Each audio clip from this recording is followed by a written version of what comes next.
আজকে শ্রাবণ মাসের সোমবার আর আজকে আমি যাব আমার বান্ধবীদের সঙ্গে জল ঢালতে। হ্যালো সবাইকে। তো সকাল সকাল আমি স্নান করে নিয়েছি আর তানের কিছু জামা কাপড় ছিল সেগুলো কেচে দিয়ে রোদে শুকোতে দিচ্ছি। আর তারপর তানকে স্নান করিয়ে দিয়েছে আর আমরা দুজনেই রেডি হয়ে গিয়েছি। হেঁটে হেঁটে আমরা যাচ্ছিলাম আমাদের বাড়ির পাশের বাজারে। আর বাজারে গিয়ে আমরা ফল, তারপর সন্দেশ এসব কিনে নিয়েছি।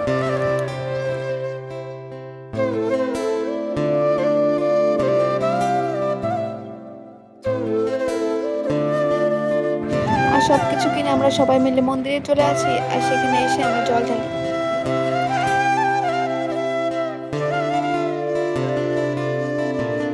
পুজো কমপ্লিট করে আমরা পাশে মন্দিরে যাই আর সেখানে গিয়ে আমি তানকে আগে খাইয়ে দিই।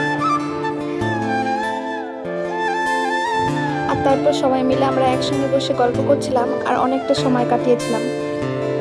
মন্দির থেকে বেরিয়ে আমরা সবাই আইসক্রিম খেতে খেতে বাড়ি চলে যাচ্ছি। তো এই ছিল আজকের ব্লগ। সবাই ভালো থেকো, সুস্থ থেকো, টাটা।